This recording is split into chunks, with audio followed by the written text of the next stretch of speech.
tassa bhagavato arahato samma sambuddhassa.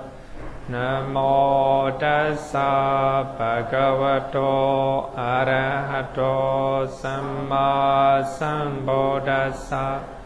Namo tassa bhagavato arahato samma sambuddhassa. Good afternoon, everyone.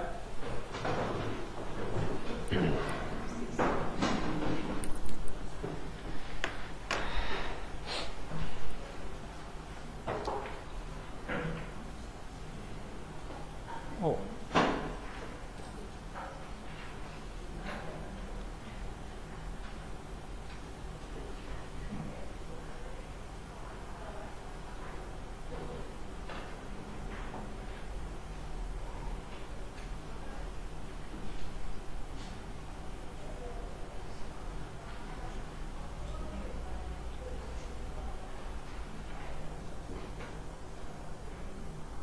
Okay, to this slide.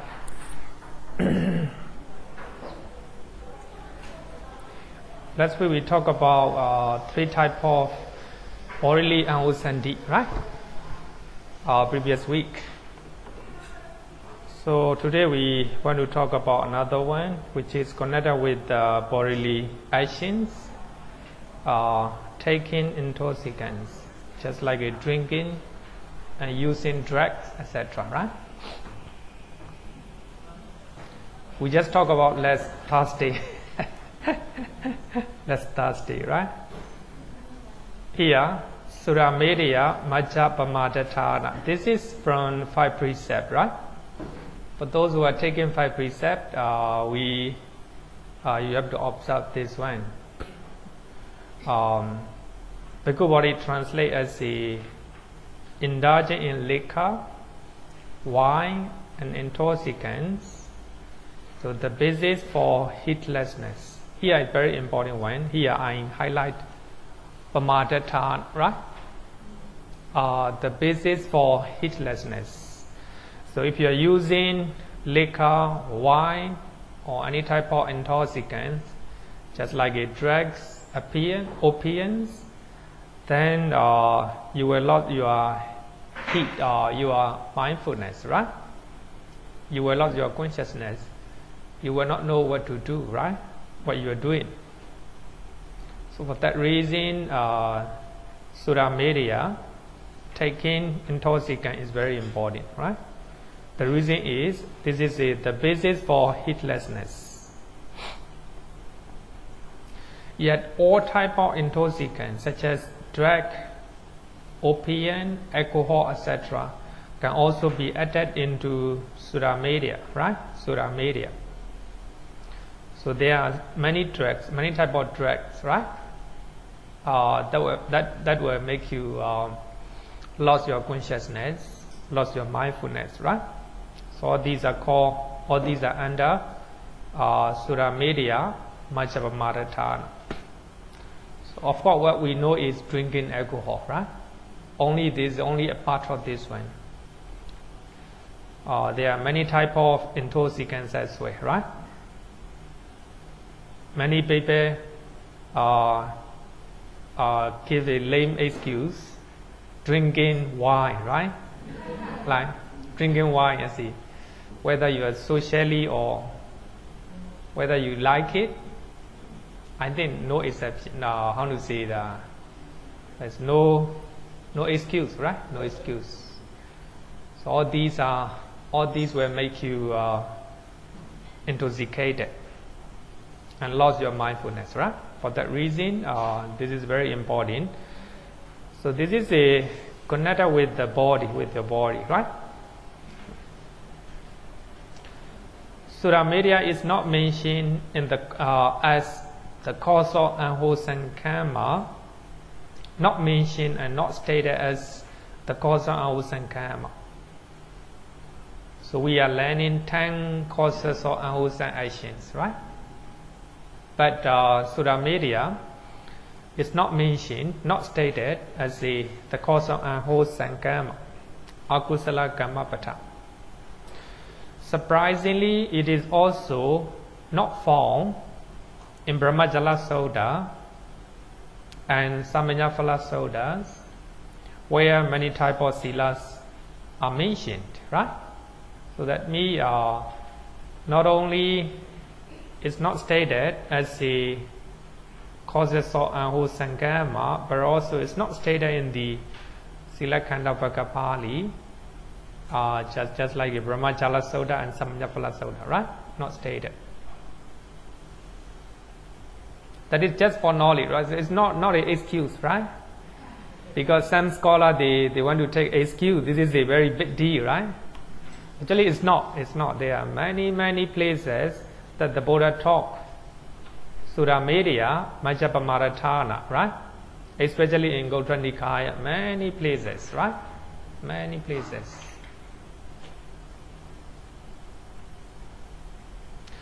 Having the same nature, Sura Media is added into Kamisummecchachara by the sub-commentators, right? Sub-commentators.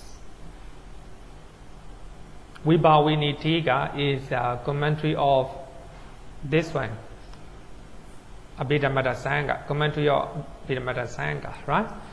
So in this sub-commentary is mentioned that Sura Media is added, counted as a Kamisummecchachara because they have the same nature, the same characteristics, right?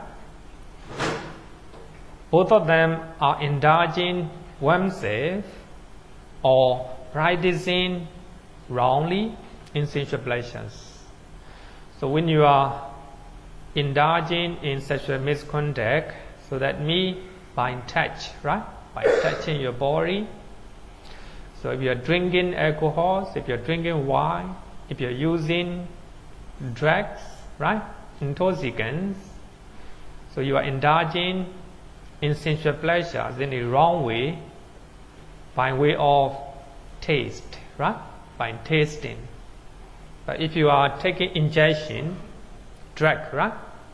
It is by way of touch, right? By way of touch. So actually they have the same nature. The nature is indulging oneself in a wrong way in sensual pleasures, right? Indulging oneself in sensual pleasures in the wrong way, right? Wrong way. For that reason, Sura Media is added into Kamisummecchachara, right? Kamisummecchachara, the literal meaning of Kamisummecchachara is practicing wrongly in sensual pleasures, right? In sensual pleasures.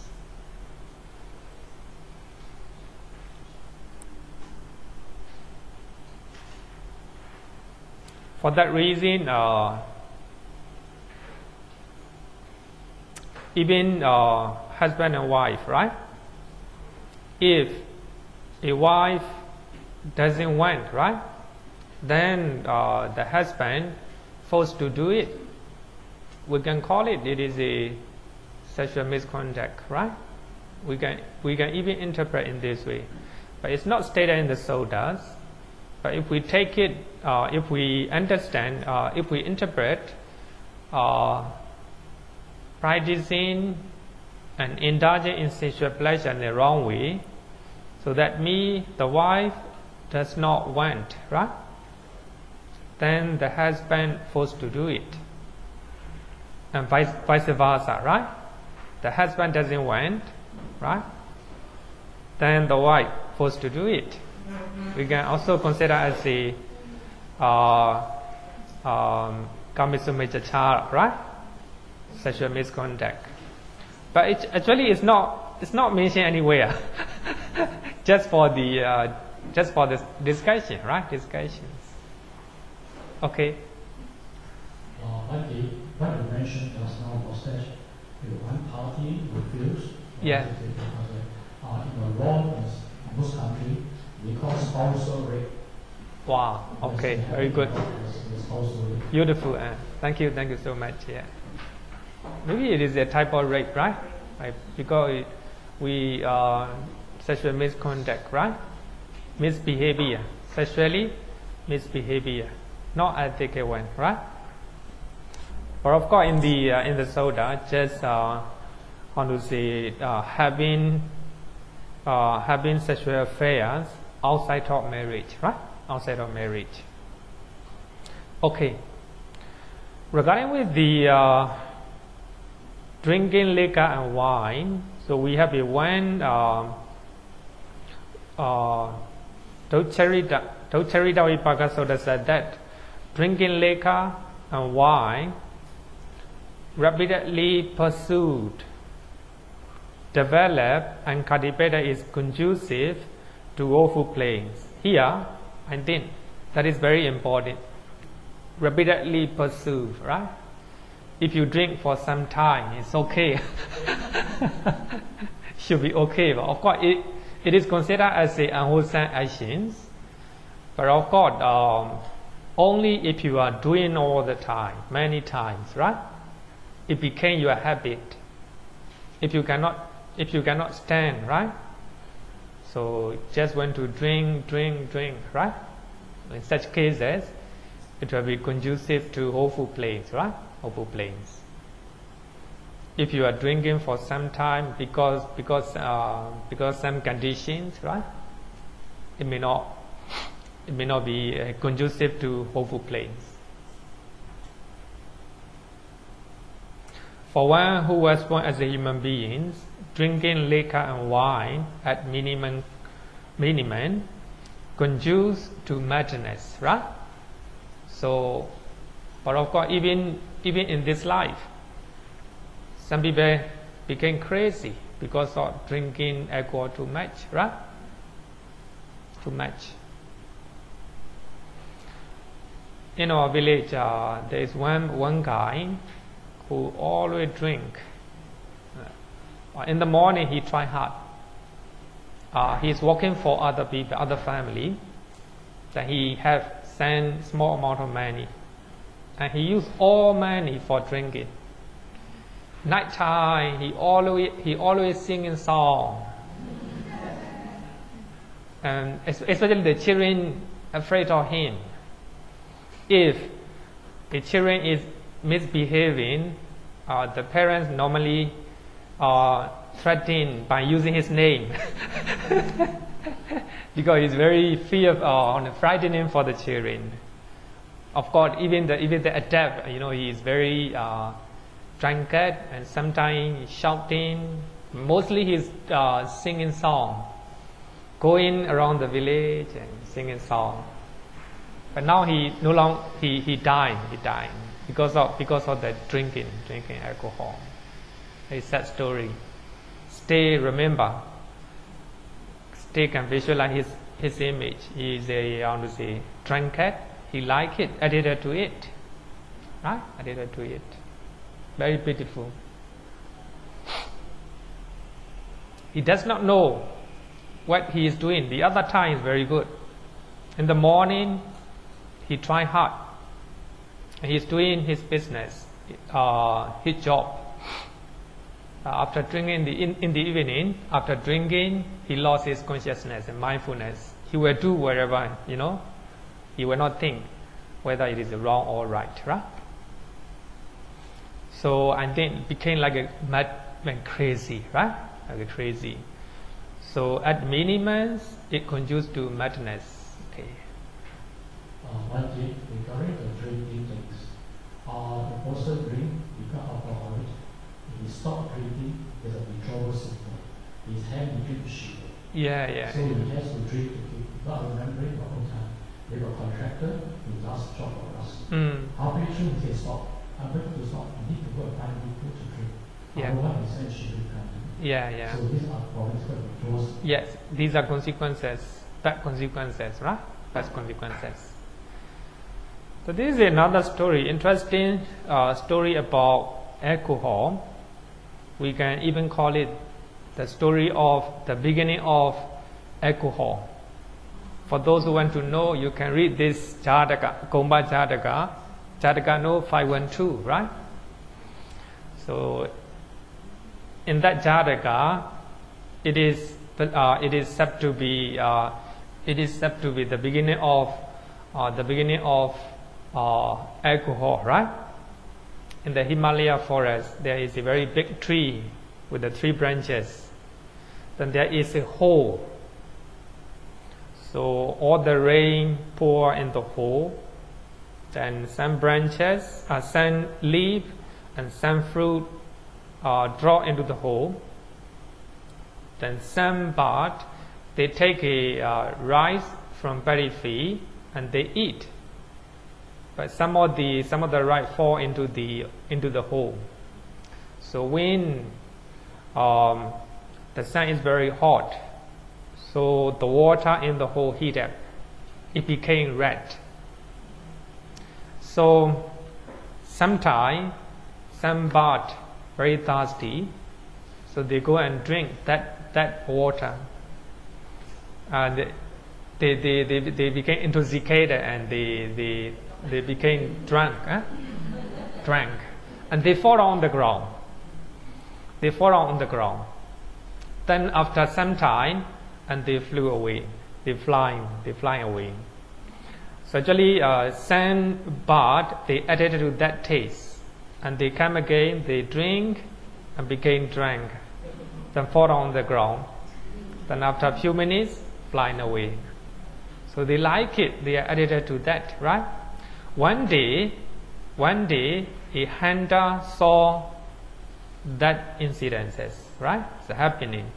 So usually after drinking water from that hole, the bird fall on the ground. Then after a while, flying away. So the hunter think that it may not be a poison, right? If it is a poison, they will die, right? So I went to taste it. Then he tasted that water and he became drunk. So he thought of course he is not fall down on the ground. He cannot go anywhere, right?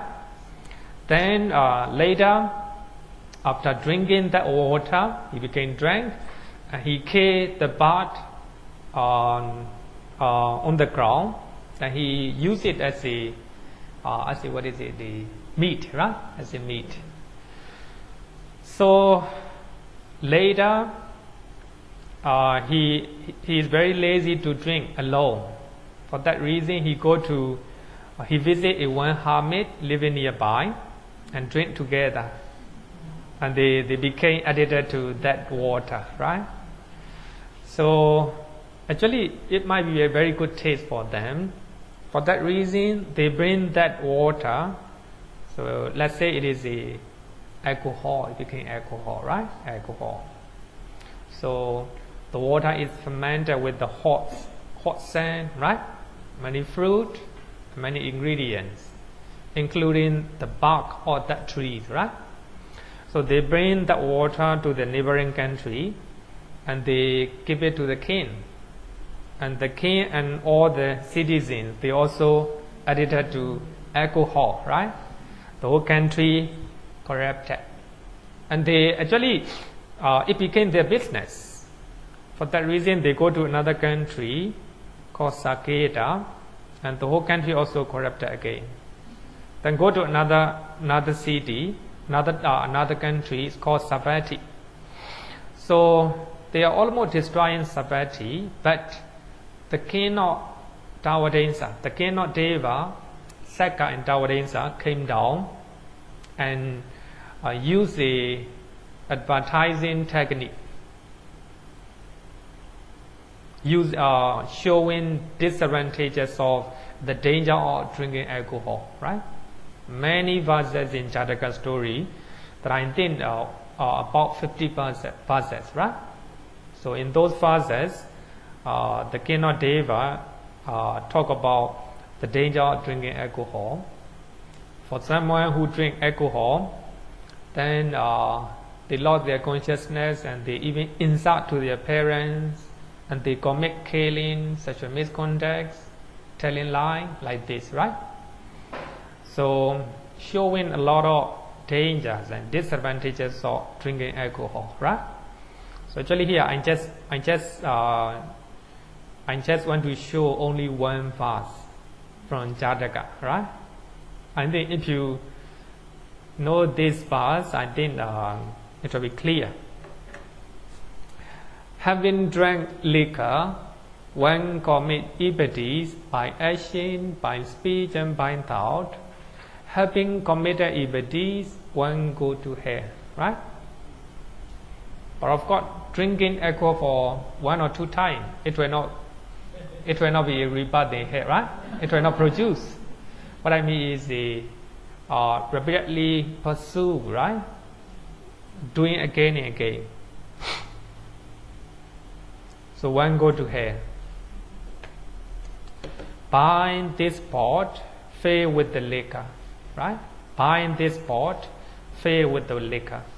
Actually, he is advertising. Actually, he bring a bottle alcohol on his shoulder, and he is selling the bottle alcohol to the king. Buying this pot, fill with the liquor, fill with the alcohol. But after drinking, you will go to hell, right? So the king, after hearing that, the king afraid of that, right? Afraid of the danger of drinking alcohol, and he cancel drinking festival. So from the time onward, the country became clean and also prosperous, right? Prosperous. So I think this is a very good Jataka story, right? So I think you can find out in the library, Jataka number 512, right? 512. For those who want to know disadvantages of drinking alcohol, you can read this sutta as well, Raja Sutta. In that sutta, the Buddha talk about disadvantages of danger of drinking alcohol. After drinking, one will commit killing, stealing, sexual misconduct, telling lies, etc. Right? Etc. So this is a Sutta Media Majjapamadatthana, right? The name of hunter who discover alcohol is called Sutta. For that reason, Sutta Media, right? Media is another one. Sutta. Sutta is the one who discover, right? The alcohol. You know, the one who go to Mount Everest, his name is Mr. Everest, right? Everest. He gave the mountain as the Everest, just like that. So alcohol is given as a Sutta in Pali, right? Because he is the first one who discovered alcohol, right? Alcohol, according to this Jataka, right? Okay. Any question? Okay. Please use my microphone.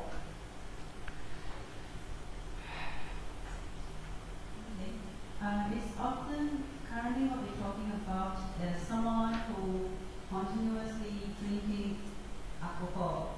What about wine that is used in cooking in our daily lives? Most of the time they are used to enhance the taste. Yeah. As a mother, they might cook food using wine for the children, for the family. As a Buddhist itself, if we go by the Kamisu Vichara, sensual pleasure, yes, is a food enhancer, but it doesn't lead one to a stage of alertness. But as a Buddhist, should we discourage such practice, or is it acceptable in a middle path? Very good question. Yeah, very good and very relevant question. Actually, we have to look at, as you have said that, we have to look at Pamadatthana, the base of heedlessness, right? As long as it doesn't cause heedlessness, it stay okay. Stay okay, because you're using to enhance the taste of the curry, right? But that curry, if that curry make you heedless, that is a counter as a Sutta Media Majjapamadatthana, right? For that reason, I highlight the word Pamadatthana, right? the base of heedlessness. But some people might argue that sometimes we drink wine, a very mild wine, just for the social, right? But of course, those or alcohol, wine, etc., right? So they are intoxicated. They will make you intoxicated. So it's very dangerous. But in those drinking, I think we can consider as a Sura Media, Majjapamaratthana. But in the case of putting wine in the curry, but if it doesn't exceed, right? If you put, a small amount, I think it's still acceptable. So as long as it doesn't cause heedlessness, right? Heedlessness. Okay, question? Okay, let's go. The next one, 4 variations. Vajikama, page number 206. We have 4 variations. Number 1, telling lie. Number 2, slandering. Number 3, hard speech. Number 4, frivolous talk or idle talk. Sampaplapa. So these are called 4 vave unwholesome actions. Actually, all these 4 are always associated with our daily life, right? Many people are using telling lie. The majority of the people, right? Using telling lie, slandering, hard speech, frivolous talk. One way or another, we are using all these ones, right? So I think it's important to understand all these 4, right? 4 unwholesome variations. So we will study one by one. So these 4 are called the variations because they occur through the door of the speech, right? They generally occur here. Generally, it's very important. Telling lines sometimes will occur in the bodily door, right? So by using your body, sometimes you may tell lie. But it is still called variations because we are talking in general, right? Talking in general. So these actions can also be done by showing bodily cultures. By using your body, we can do some telling lie or slandering or other things, right? Other things. But even in such cases, so they are still considered as the variations. So we are giving the name in general, right? Giving the name in general. So don't argue. This is a bodily or vave or mental. So these are just for the convenience sake, right? In Abhidhamma we call it samudhisacha. Conventional terms, right? Conventional terms. But actually, behind those conventional terms, we have to look at lobha dosa moha, right? Lobha dosa moha. Generally, they are called as the variations. Number 1, telling lie, musavara. So we'll look at what the Buddha taught in the suttas, right? I think that is the best way to understand telling lie, right? Otherwise, it will be misleading. In many suttas, the Buddha explained the same phrases, the same paragraph regarding with the telling lie. And the Buddha said, here, someone speaks falsehood, telling lie, right? What is not truth? What is not truth? If he is summoned to a council, to an assembly, to his relatives present, to his guide, or to the court. Actually, that means just showing the example, some of the example, right?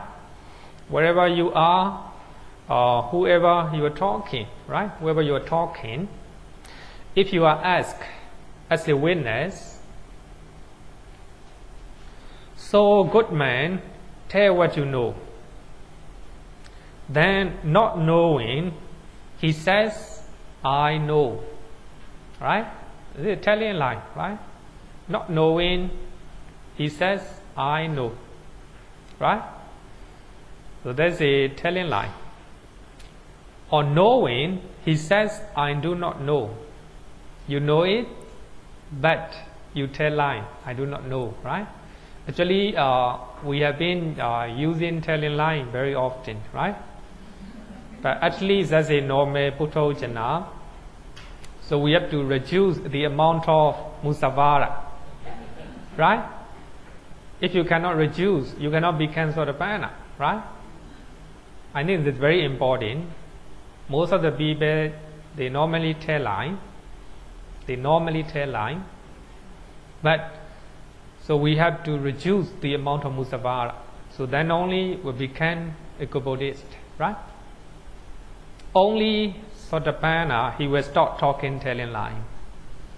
Because he already removed the defilement, right? So that, because of defilements, right? Because of greed, because of anger, because of ignorance, we are telling lie, right? Telling lie. But as a Sotapanna, he doesn't have such a dangerous defilements in his mind. For that reason, even at the risk of his life, he will not tell lie, right? He will not tell lie. For that reason, okay. Knowing, he says, I do not know. Not seeing, he says, I see, right? Or seeing, he says, I do not see. Actually, he is just giving the example, right? So we have to just giving the example.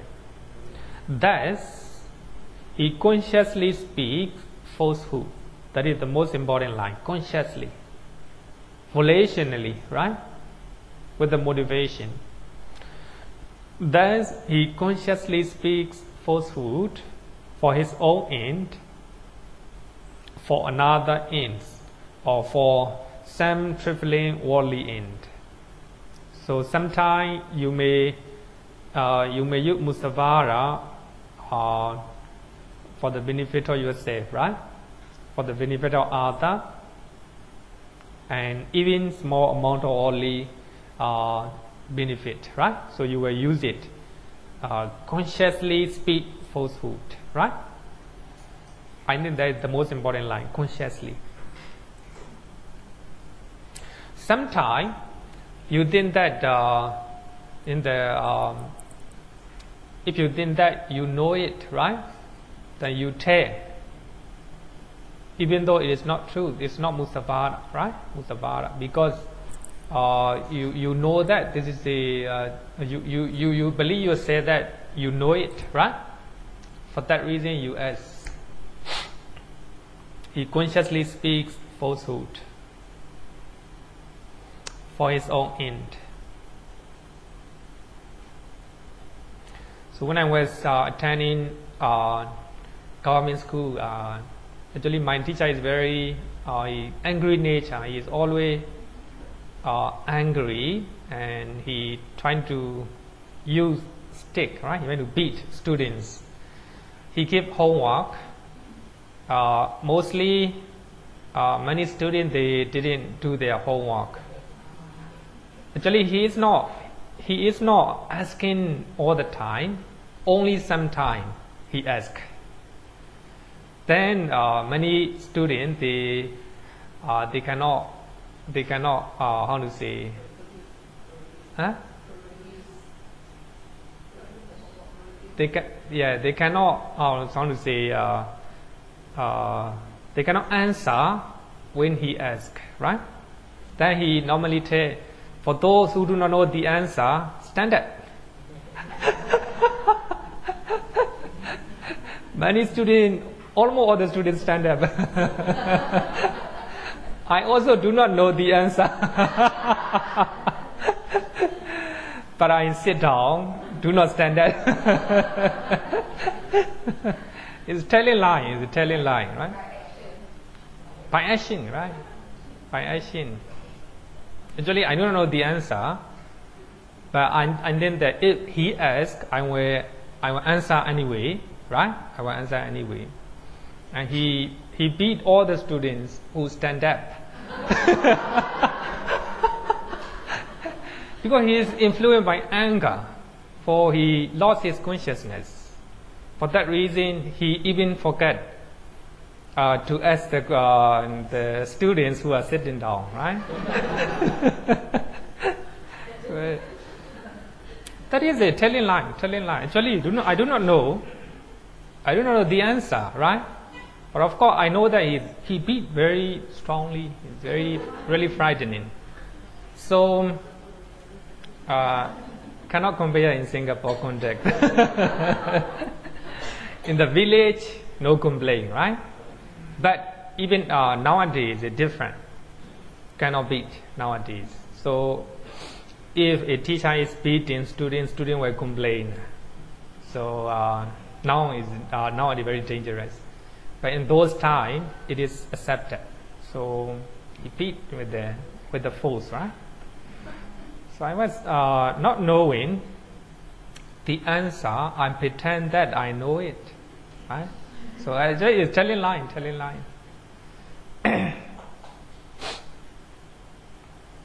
Consciously, right? Consciously, okay. Please. What happens if you don't know the answer? As you know, you thought the right answer. You thought that's the right answer, but you thought you sat down. So, but when the teacher asks, you give the wrong answer. Is that considered lying? I know my mind. I consciously, without knowing, I do not stand up. By right, I have to stand up, right? Because I do not know. Actually, I do not know.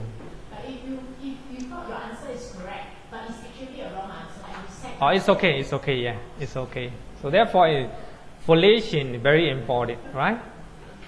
Or chetana in Pali. So for that reason, before we learn all these karma, right? So we talk about chetana. So the Buddha said that chetana or volition is action, right? But of course, if I think that I can answer the question, then I sit down, then I give the wrong answer. It's still okay. But here, consciously or intentionally, then I sit down, being afraid of the beating, right? So I think that is a very important, the volition or motivation inside, behind the action. Okay. Here, actually, this is just an example, right? Any action. If you know, but you answer, I do not know, right? So if you do not know, you answer, you do not know, right? So actually, telling lie, right? Telling lie. Any cases. If somebody asks, I remember one of the incidences in my monasteries. We have a Sankapiya. You know kapiyas? Yeah, Sankapiya in the monasteries. Normally, after the monks and samnita finish, they sit down together, they eat, right? So there is one very good curry. So one of the kapiya, and he tastes it for a while, and he said, "Oh, very bad." Very bad and very salty like this. He said that. Then the other guy forgot to touch that curry. He alone eat it. Here, telling lie, right? Consciously, he tell lie. So by saying that, a very bad curry, right? Very bad. So the other kapiya, do not touch that curry. he eat that curry alone, right? So there is also very consciously, right? Consciously. So actually, many example, right? Many example.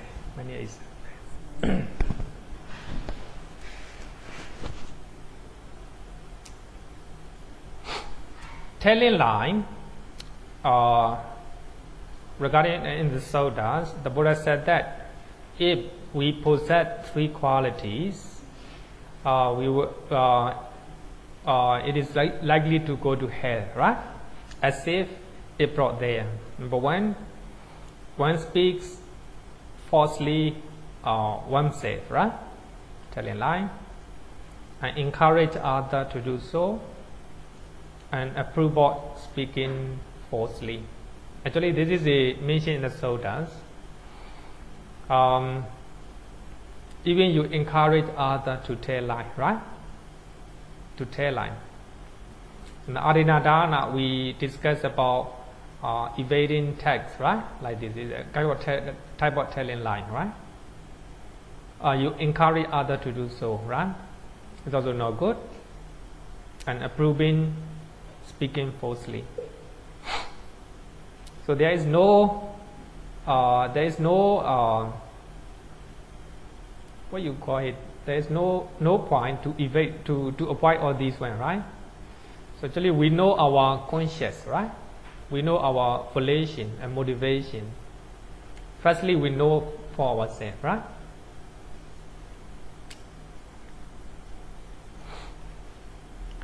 Telling lie is the volition to commit speaking falsehood. So there are four factors to complete musavara. Number one, falsehood. It is not truth, right? It's not truth. Number two, having a volition to deceive others. Just like that Kapiya, right? He went to deceive other Kapiya. He said that curry is very, very bad, right?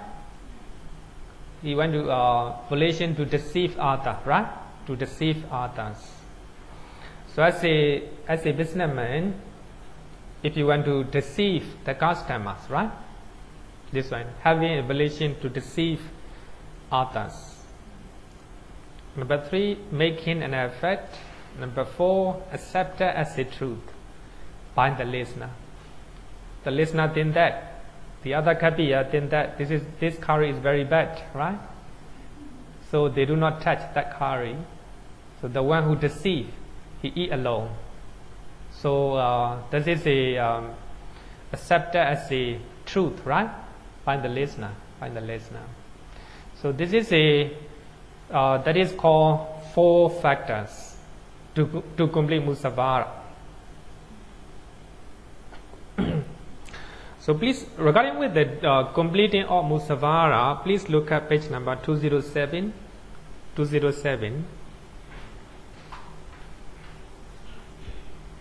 The first paragraph.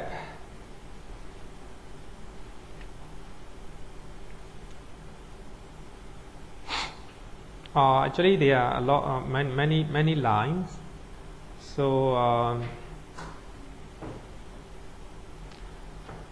the above passage enumerate the 10 unwholesome causes or actions, right? Akusala Kammapata. As shown, 3 are bodily, 4 are verbal, and 3 are purely mental. The first 7 causes are identified with the volition initiating an effort to accomplish the respective action. Such volition is an unwholesome karma, regardless of whether or not it completes the action. Here is very important. Such volition is an unwholesome karma, regardless of whether or not it completes the action. Here, so what you are saying is not truth, right? Number 1. Number 2, volition to deceive others. Number 2. But if you have two, even these two, right? Number 1 and number 2, it is considered as unwholesome karma, right? Unwholesome karma. You are not making any effect, right? You are not telling lie. But even number 1 and number 2, falsehood and having volition to deceive others. Even number 2, two factors still considered unwholesome actions, right? Unwholesome actions. That's very important to understand. Such volition is an unwholesome karma, regardless of whether or not it completes the action. Here, telling lie, right?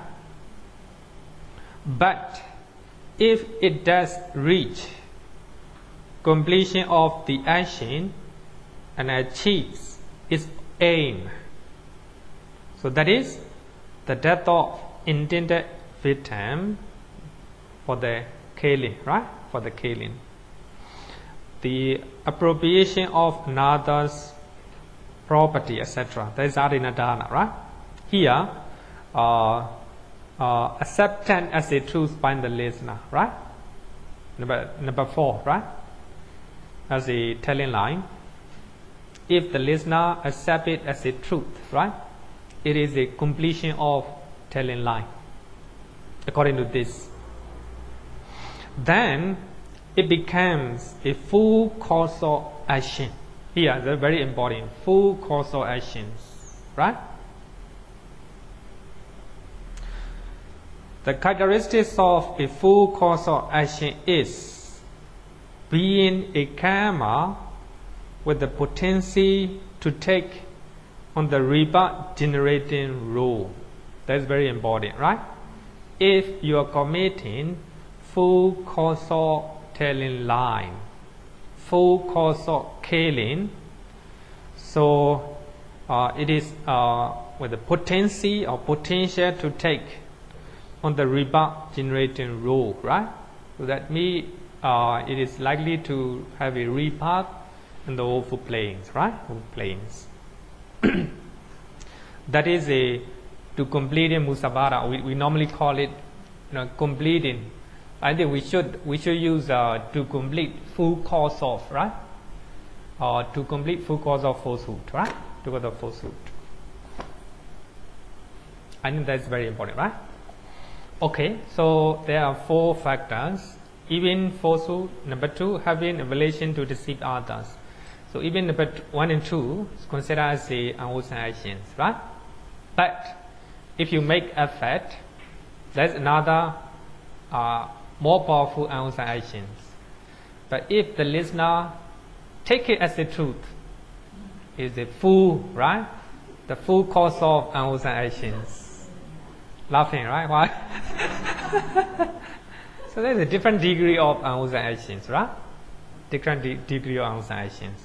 So we have to understand in that way. But these are stated in the commentaries, right? Stated in the commentaries, not in the Pali Canon. But of course, in Pali Canon it's more complete, I think. You cannot speak, you cannot tell lie. Number 1, by yourself. Number 2, you don't have to encourage others, right?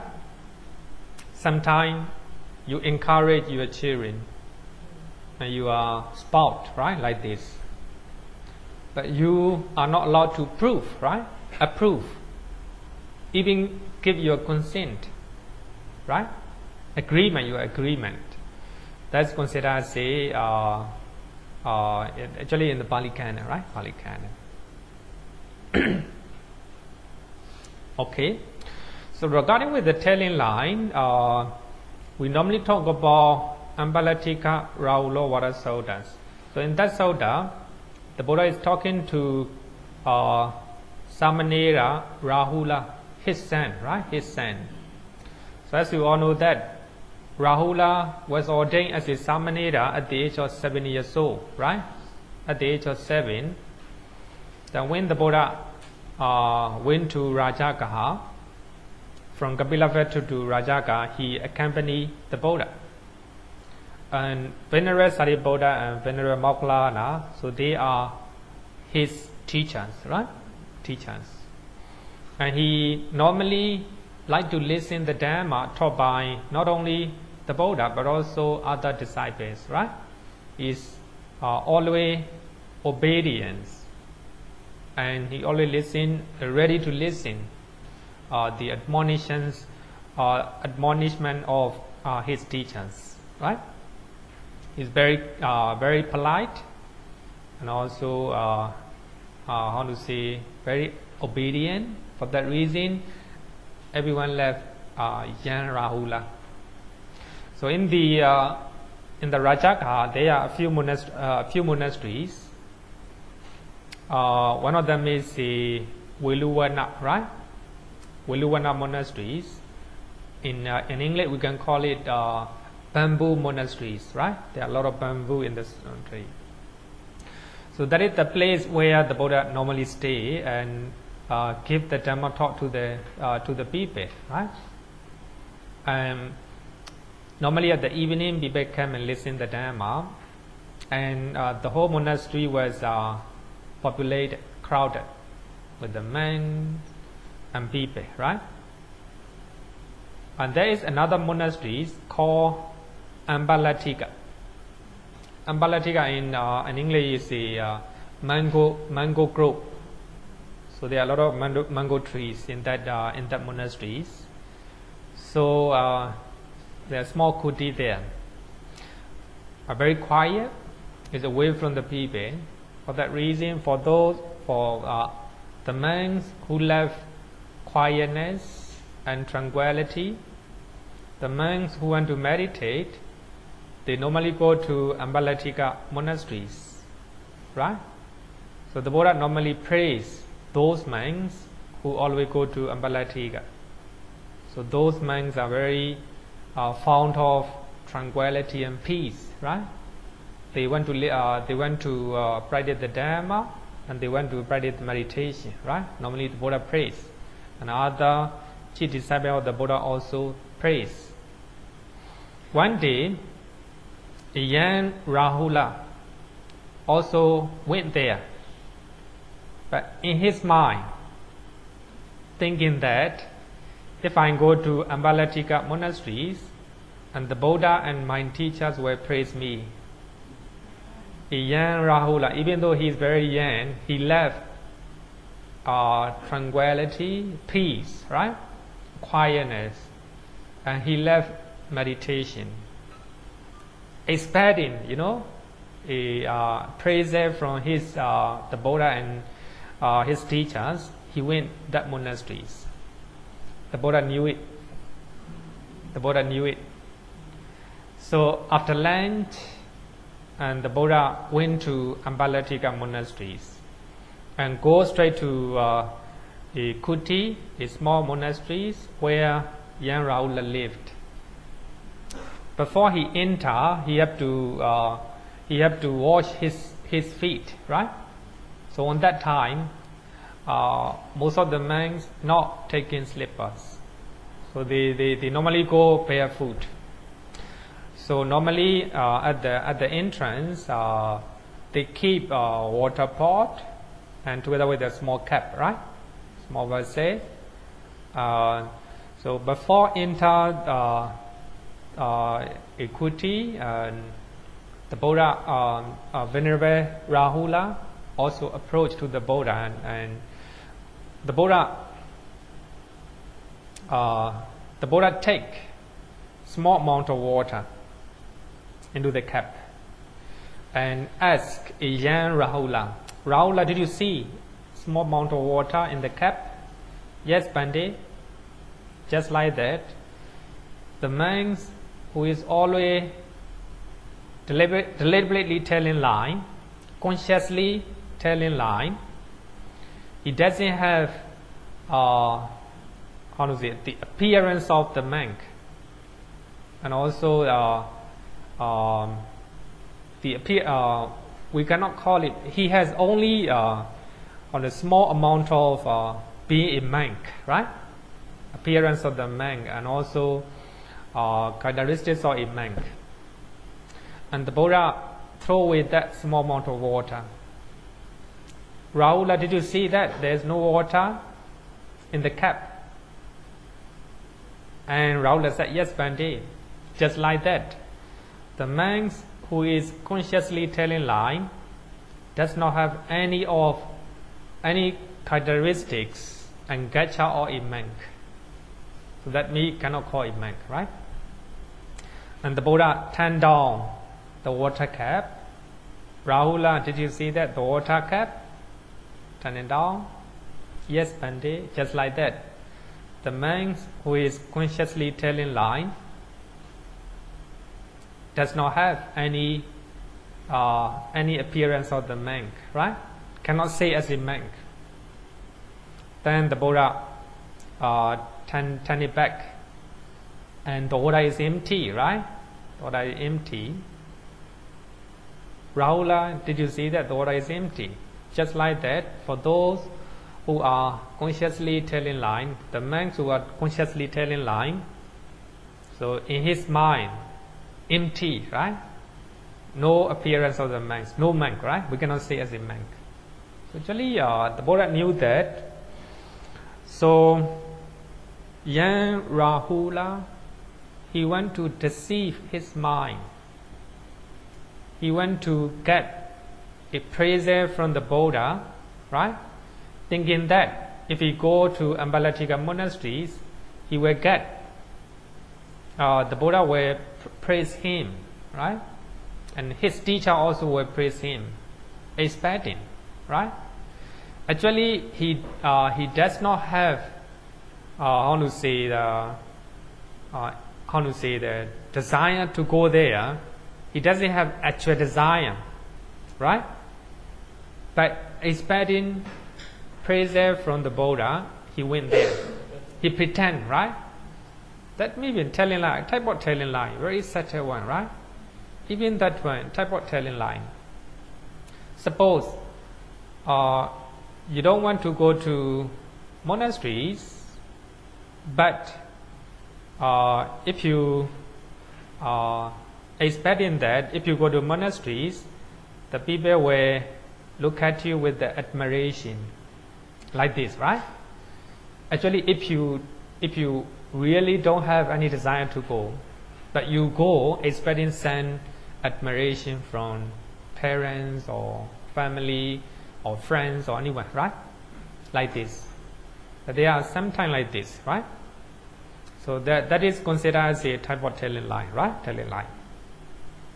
So here, the Buddha want to point out how to say the danger of telling lie to young Rahula. Rahula is just 7 years old, right? For that reason, the Buddha used a very simple simile, right? Then the Buddha said this one, Rahula, when one is not ashamed to tell a deliberate lie, there is no evil, I say that one would not do. Telling lie, how serious it is, very serious one, right? If somebody is telling lie, not ashamed to tell lie, so there is no evil deed, I say, the Buddha said that one would not do. Therefore, Rahula, you should train this. I will not utter a falsehood, even as a joke. Even as a joke, right? Some people want to tell a lie, to tell a joke, right? To tell a joke. Actually, we have learned this one when in the last year, right? Last year. Even I talk about one of my friends. My friend always crack joke. Of course, when I was very young, I want to listen what he said. He intentionally and he happily tell lie, hoping that the listener will laugh at him. The listener was very happy to listen his joke, but what he said is not truth, not truth. Then when I think about right now, I think I lost my trust on him. Wherever he said in my mind, I register in my mind, it's not truth. No, what I mean is whatever he said. So I have to listen with a cautiously, whether it is truth, whether it is wrong. Mostly, I register in his image, so it's not reliable. Normally, he tell lie. He like this, right? But of course, he's very good to his friend. But anyway, by telling lie, even as a joke, right? You will lose your trust. It's very important. For those who are trustworthy, they do not even tell lie, even as a joke, right? They are serious. For that reason, people trust them. People have a confidence in them, right? Confidence in them. That's very important. Even as a joke, right? But don't worry, it's not for monk. It's not for lay devotees. It is for monks, right? It is the word is talking to the monks, right? Talking to the monks. But of course, if you can follow, it is good. What I want to say is we should avoid telling lies. Very serious, right? Very serious. Normally, for those who are not ashamed to tell lies, and they can easily do other unwholesome actions as well, right? That's very important. And then while you are listening, you may have the idea of white line, right? White line. I think many of you have it. Later, I will explain that white line, right? So, what is the white line and how to deal with this, right? How to deal with it.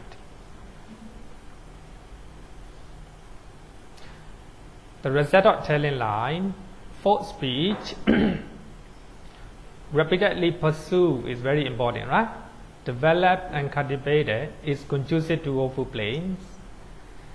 For one who was born as a human being, falsehood, not stealing, right? Telling false speech at minimum conduces to false accusation. So they will accuse you, right? False accusation.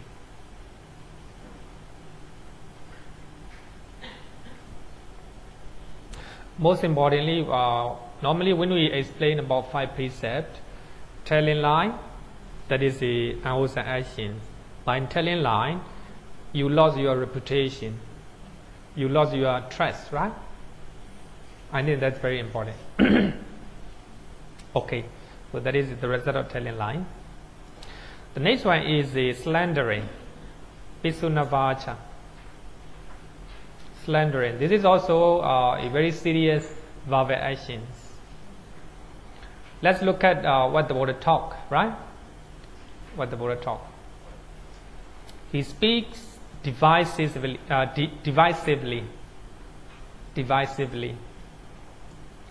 Having heard something here, he repeats it as well at home or other places, right? In order to divide, it's very important. That is a volition, right? Motivation.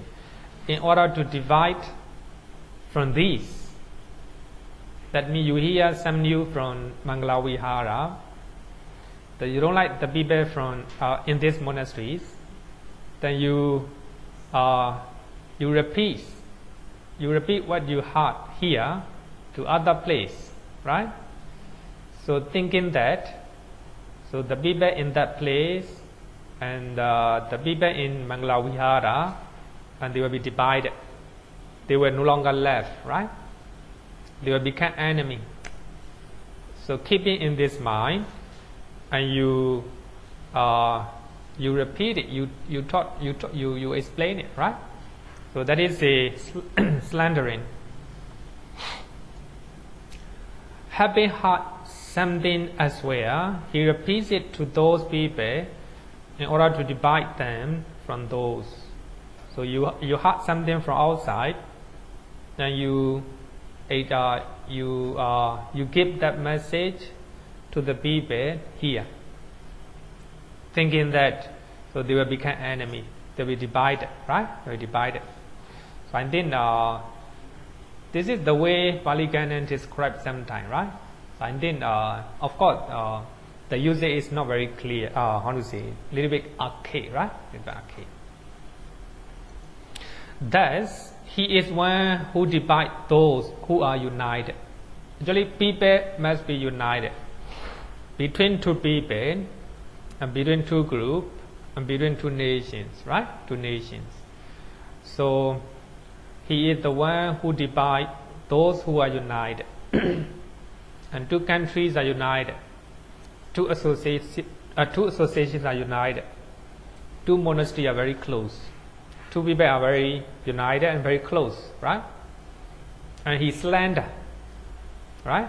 So in this way, he divides those people. He created observations, one who enjoy fashion. Actually, many people, some people, sorry, not many people. Some people, they like fashions, right? So they don't like people are united, right? They don't like people love each other. So they want to divide. So in this way, they became very powerful, right? Many nations are doing like this, especially powerful nations, right? Just like the United States. So he trying to divide, right? Two races, and two nations, and two groups, right? And the military and insurgents, right? Trying to divide. So that is the nature of slandering, right? So who enjoy fashions? That is very important. Even in our mind, you know, even a good people, if your enemy, not enemy, the one you do not like, is not okay with the other guy or other girl, right? In our mind, we like it, right? We like it. Who enjoy fashions, right? Who enjoy fashions? Of course, that is an OSND, not a slandering. Only we use speeches, it will be slandering, right?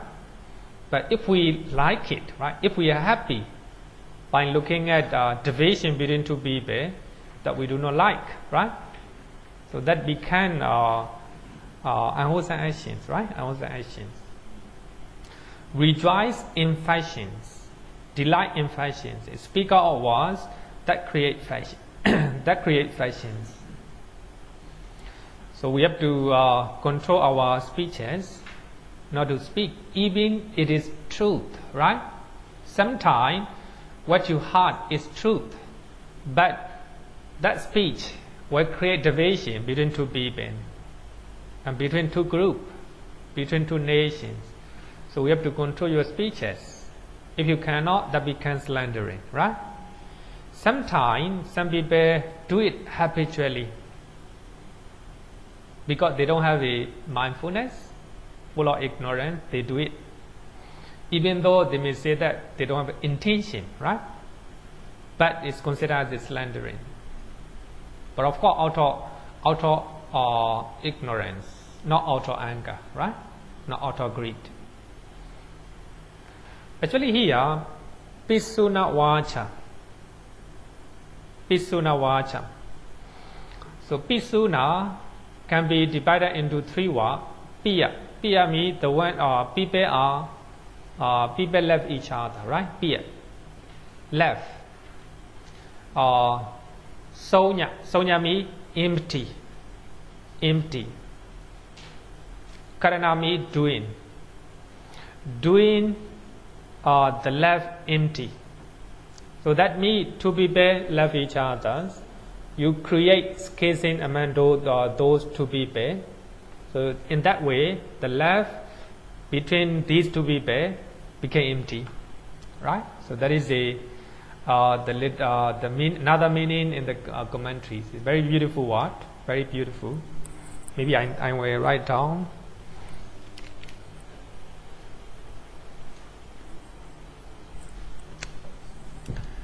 Actually, slandering, in Pali is pisuna.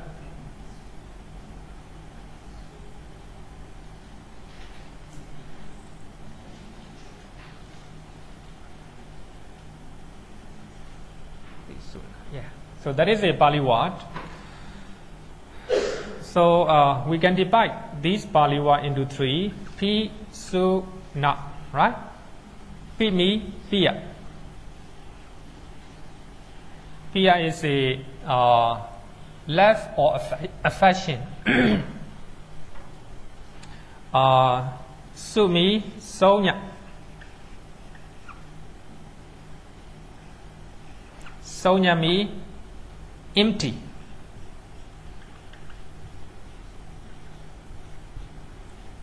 Empty. Na means karana.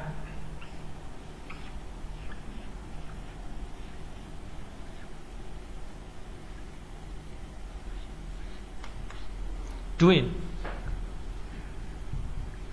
So that is a very beautiful definition of the commentary. The commentary said that by slandering, you do the love between two people empty. You make the love between two people empty. Empty, right? By slandering, because of your actions, love or affection between two people, between two society, and between two nations became empty, right? So that is a very beautiful definition.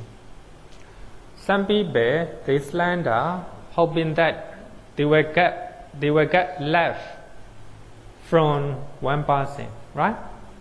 By using slandering speeches, right? So sometimes because of greed. So sometimes you slander because of anger, right? You don't like them, they love each other, right? Then you create how to say the schism, right? You create a plan, right, to divide those people. So that is slandering. So I think that is very important. Whatever method you use, right? If the love between these people became empty, that is slandering, right? Slandering. So we have to look at our mind, right? We have to look at our mind. So actually, normally we are doing sometime, right? Sometime. But if you are doing many times, repeatedly pursue, not very good, right? Not very good. Not very good. Okay. That's human nature, right? So that is called verbal action, unwholesome verbal actions, right? Unwholesome verbal actions. Slandering is the violation to make division among people or group or nation or associations using malicious speeches. Malicious speeches, right?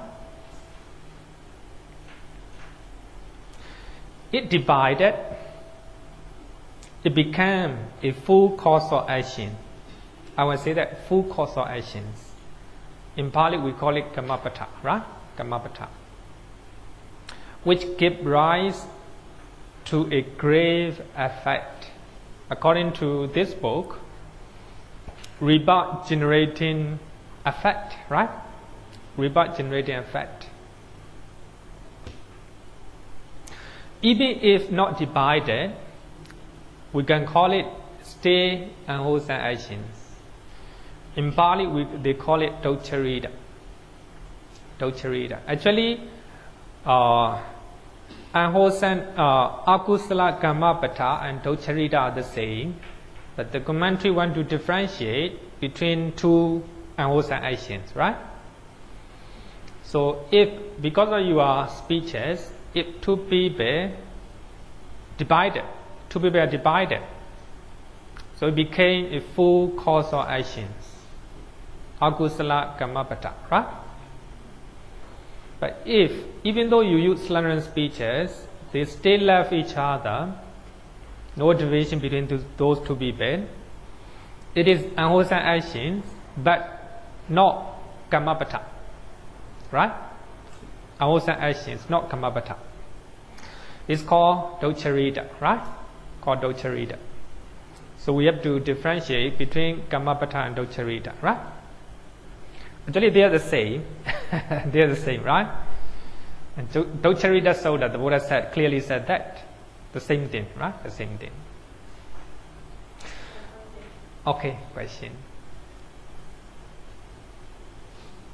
So let's say I'm slender, I carry tails, myself, we are two good friends, right? So when I tell one friend, oh, so okay, there's A and B for very good friends. They are jealous, right? So I run to tell A and B said something bad about me. Yeah.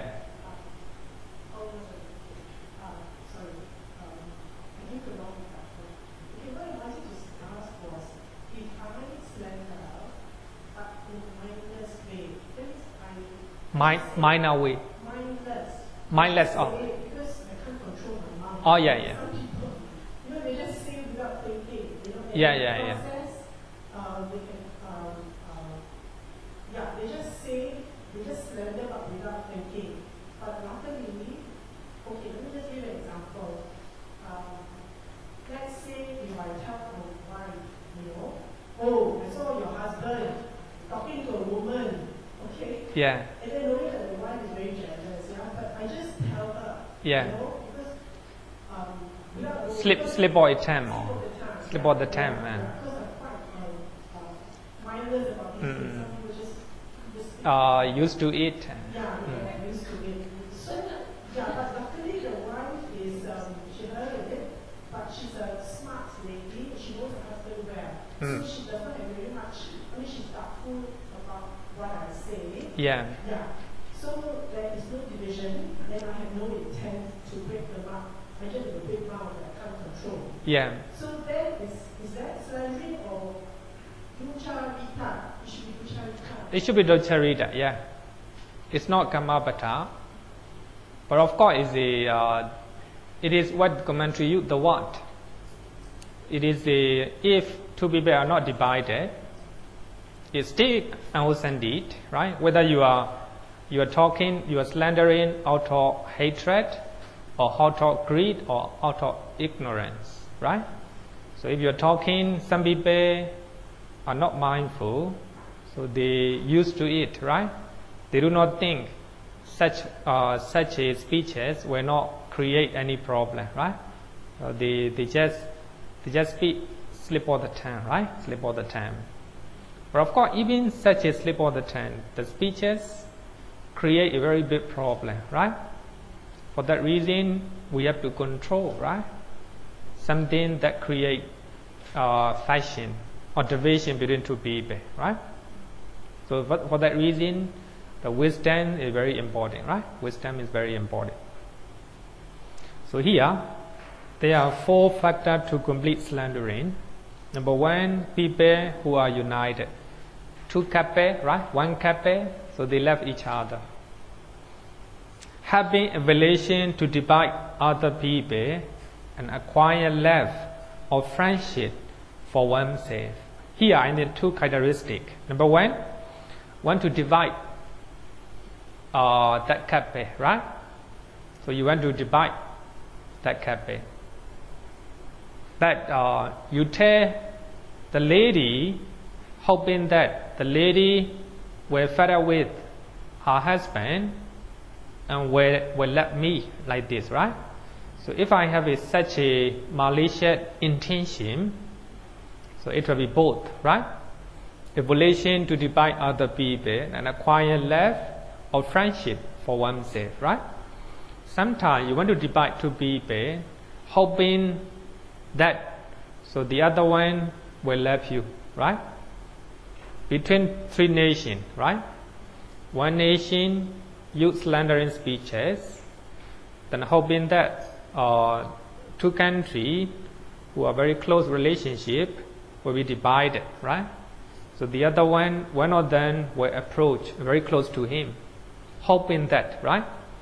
Use a divisive speeches That's very important. That's normally doing, right? The countries are doing. That is normally the military are doing, right? Even in the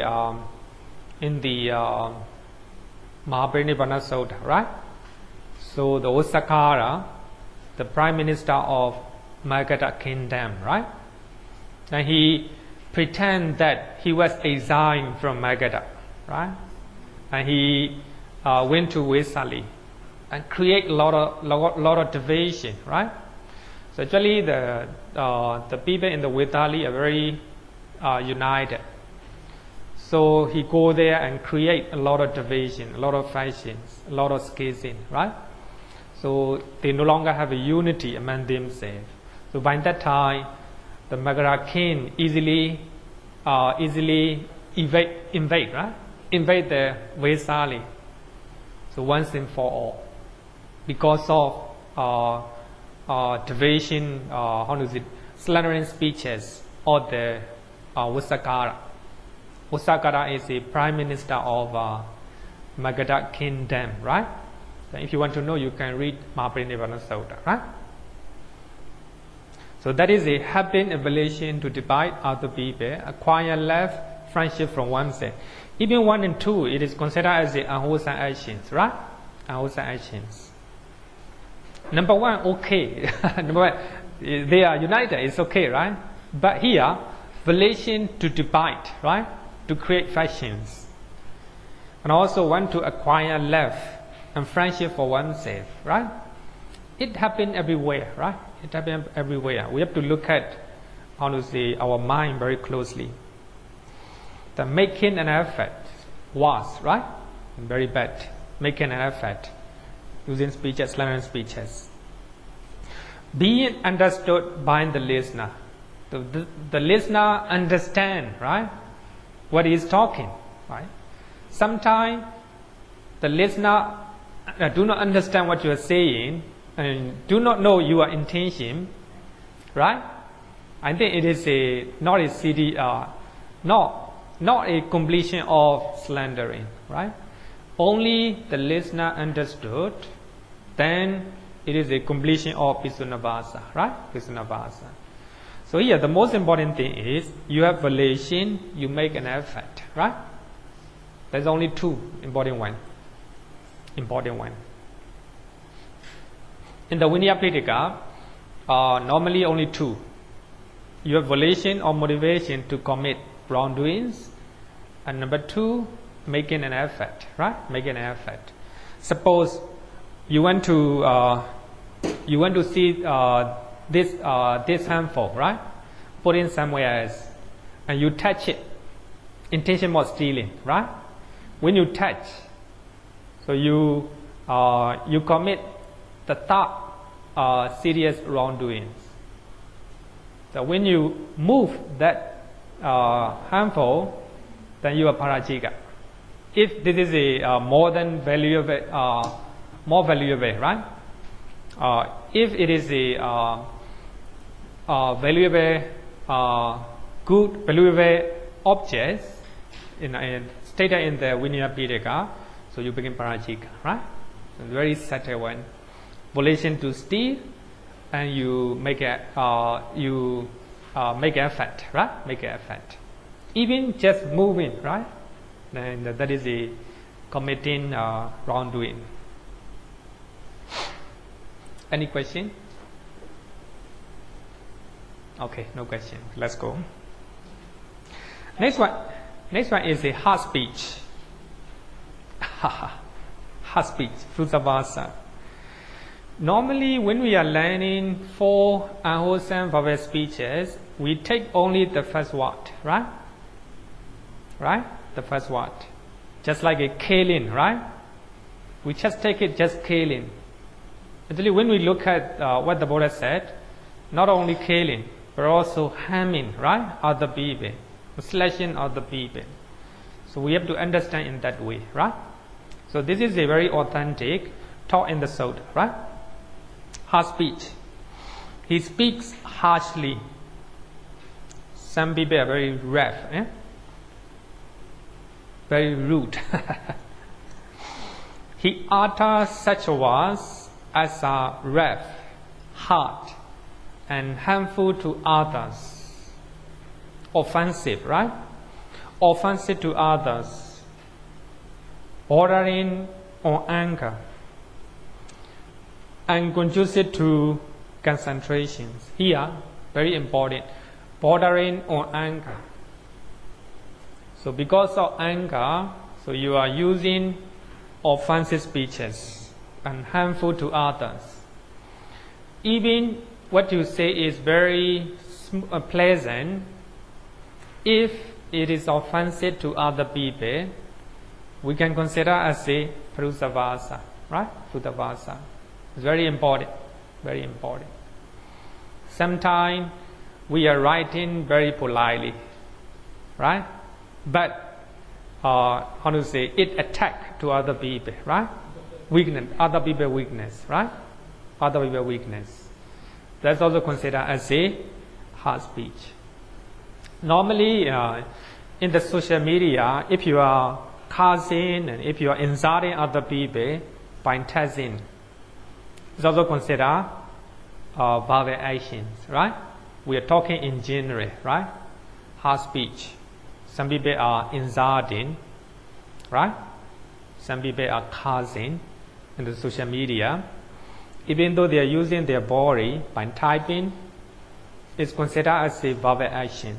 We are talking in general. So this is a type of hard speech, right? But in Facebook, the social media, they use hate speech, right?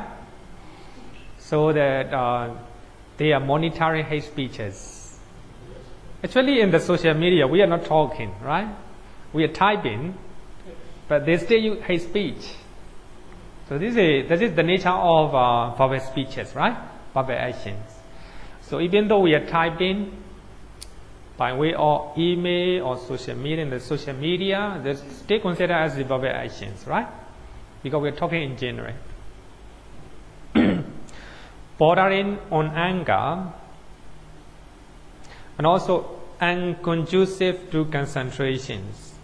So in your office, if your boss is shouting and cursing to the workers, so the worker cannot concentrate their work, right? Unconducive to concentrations. So they cannot concentrate, they cannot focus their work. So while the boy is shouting, right? Using a lot of offensive words, right? So it is not unconducive to concentrations.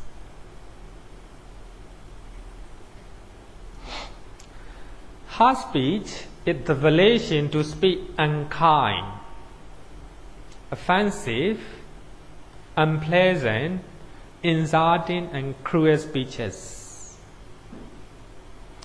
So there are three factors to complete. Three factors. Being angry must be anger. Anger is behind the the hard speech. Number two, being a person must be a person. If you are cursing a tree, it's not a hard speech. It's not a hard speech. No, that's what commentary said. I have to explain. Using hard speech, right? Here, I think three characteristics are not very, how to say, very good. Anyway, here we are using hard speech with anger. The most important is anger, right? Anger.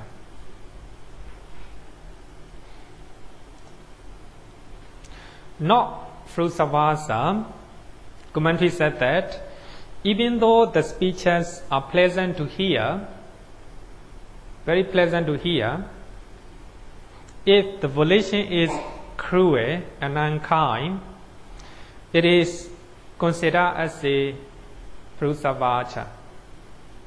So one of the kind, how to say, the robber, they capture, how to say, they capture one person and told his man, let him sleep. Where? right? He say nicely, let him sleep well. That means the man, they understand that. So their boss order them to kill that person, right? Let him sleep well, right?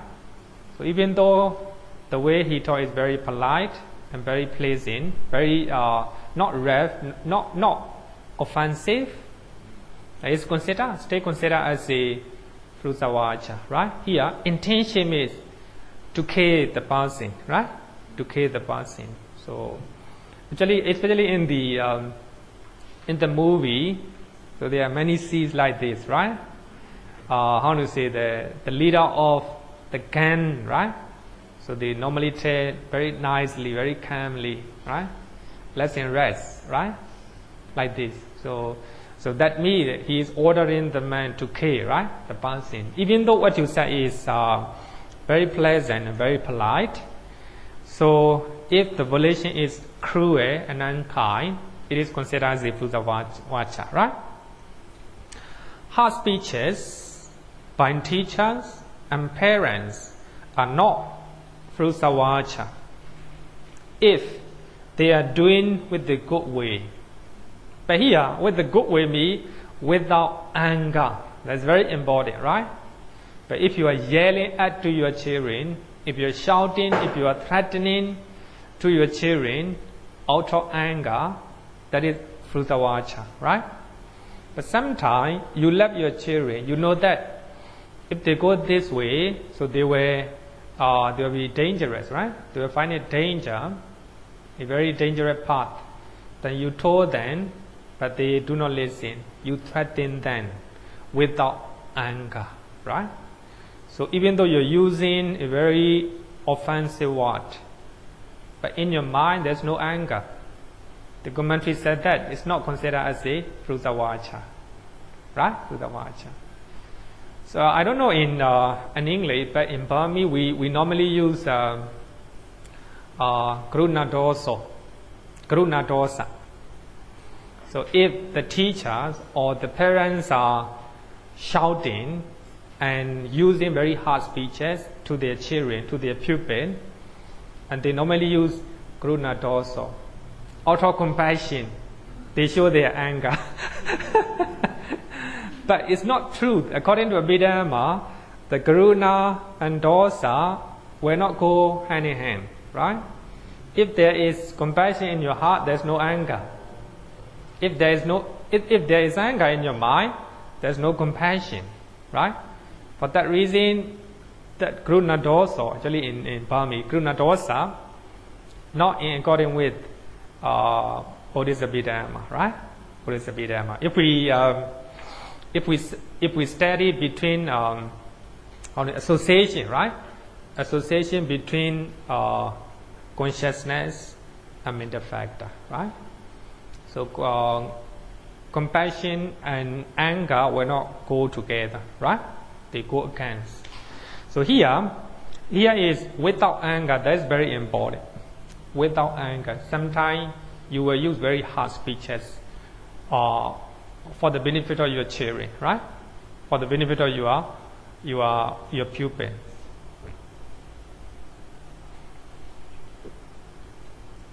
So here, abstinence from harsh speech is very beautiful. For that reason, I just take it from the Sutta. Having abandoned harsh speech, he abstained from harsh speech. He speaks such words as are gentle. If you are gentle, it is a good deed, right? It is good deed. Pleasing to the ear. Some people are very polite, very gentle. So whatever they say is very, how to say, pleasing to the ear, right? Pleasing to the ear. So one of the devotee told me on the Panapada day, last Panapada day, and he said that he whispered after puja, he whispered me, today your face is very, how to say, pleasant and very, he said, your smile is very authentic. Maybe the other day my smile may not be authentic. It implied. Anyway, it's very pleasant to the ear, right? Today your smile is very authentic. He said that. Huh? I think that if I'm not mistaken like this, he's talking about smile, right? Maybe the other day not authentic. But of course, actually, we cannot give authentic smile all the time, right? Sometimes our smile may not be authentic. As a Buddhist monk, whenever the devotee came in, we have to smile. So I think that is one of our duty, I think, right? Duty. Of course, people love smile, right? So whether you like or you don't like, sometimes even you don't like that person, still have to smile, right? But that smile may not be authentic. So anyway, we need effect, right? Smiling not really easy, right? To smile, we need to make some effect, right? So maybe because of condition, maybe he said that normally he's very polite, gentleman, and he whispered me, today your smile is very authentic. You know, pleasing to the ear, right? What I want to say is, if you can say such a word, very good, right? It is good deed. If you are gentle, if you are talking pleasant speeches, it is a good deed. And laughable, and as go to the heart. Here, very important. Hari Engama is go to the heart, right? So such a word, go to in my heart. It registers right away, right? Normally, according to science, we need to hear 28 times to register in our heart. But only one time he said, it registers, right? Because of pleasant, right? Pleasant to the ear, go to the heart. Courteous and desired by many. Many people like, right? Pleasant speeches. And many people like smile, right? Desired by many and agreeable to many. They like it, right? They like it. So that is the characteristics of the abstinence from harsh speech. Very beautiful, right? That's what the Buddha said. Not easy to talk pleasant speeches, right? That go to the heart, right? That go to the heart. But of course, sometimes it may not be authentic. But of course, if 25% stay okay. But if you are talking pleasant speeches, or talk greed, right? Expecting something. You are handsome, you are beautiful, but not sincere here. Want to get something, right? It's also not good. Not good, right? It's a type of telling lie, right? Type of telling lie. Even though you are talking good things, but it's not sincere in your mind, right? It's also not good. People can read your mind. People can read between the lines, huh? Between the lines, very important, I think. Okay, any question? Usually, no question this time. Okay, let's close the one. Okay, go back. Okay.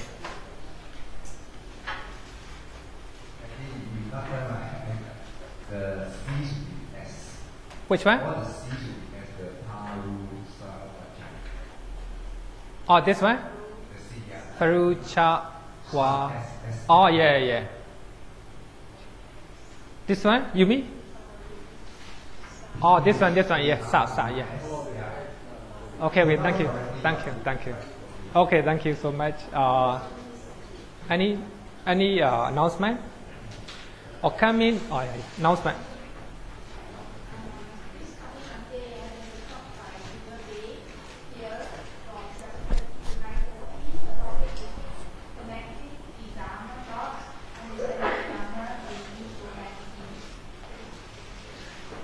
Very good topic. Actually, I explained, I don't know whether in the Soda class or here, connecting the Dhamma talk, right?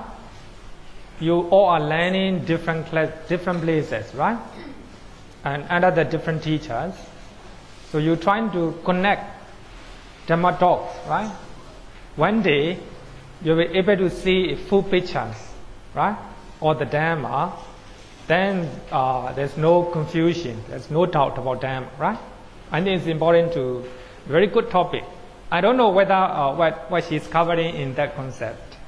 But what I understand is connecting the Dhamma to me, trying to understand overall teachings of the Buddha, right? By connecting different information that you learn from different teachers, right? Okay.